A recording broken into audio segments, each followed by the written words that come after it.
ППО сьогодні 5 ворожих безпілотників намагалися розвідати позиції наших армійців на передовій і навіть пролетіти на мирну частину України. У штабі АТО переконані, ворог збирає інформацію для чергових диверсій. На передовій ситуація напружена. За минулу добу 1 поранений, понад 20 ворожих атак. На Приморському напрямку терористи з мінометів били по Гнутовому та Красногорівці.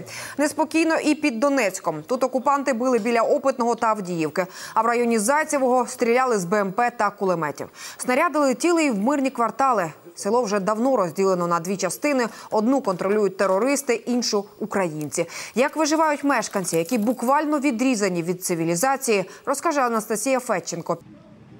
Селище Зайцеве війна розділила на 2 частини. Тут, у підконтрольній Україні, Бахмутці, проживає близько 300 людей. Із інфраструктури – тільки крамниця. Більшість жителів – пенсіонери, які не можуть виїхати. Молоді – менше чи не всі безробітні. До Бахмута автобус їздить 2 на тиждень. Перебратися в місто – дорога оренда, тож місцеві не живуть, а існують. В Зайцево була аптека, але вона залишилась на той території.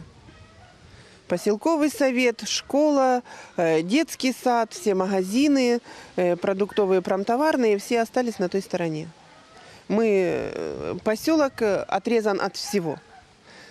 Чтобы выехать, нужно нанять машину или ждать эти 2 дня, среда и пятница. Про вчасну медичну допомогу тут забули ще 2014-го. Скорую помощь вызываем с Бахмута. Ну, в основном, в первую очередь, нам помогают осаповцы. Это военные медики. Потому что с Бахмута скорая другой раз отказывается ехать. Відсьогодні медогляд жителів Зайцевого раз на місяць проводитиме і Червоний Хрест. Медики міряють тиск, роблять аналізи, кардіограму. Біля гуманітарного штабу черга. Валентині Іванівні 83. Це друга в її житті війна. Бомби летять, а і сьогодні утром, і вечором, і ой. Страшно, ой, очень страшно. Что Бог даст, задавит. Никуда не беги, а сначала прятались в подвали. У Валентини Іванівни дочка і син. Обоє живуть у так званій ДНР. Забрати маму не можуть, а в старенької через постійні обстріли серце болить. Прийшла до лікаря. Із серцево-судинними захворюваннями тут більшість. Наші пацієнти, як ви бачите, це всі люди вже з протермінованими, у яких багато медичних проблем, багато якихось там захворювань, які давно вже не лічені і давно вони не обслідувані. Медики оглядають пацієнтів, виписують ліки і радять спокій. Тишини, тільки тишини.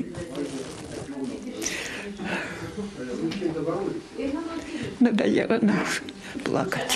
Однак тиші в Зайцевому поки не передбачається. Кремлівські найманці постійно вдаються до провокацій. Обстріли на цьому напрямку розпочинаються із закриттям КПВВ «Майорськ».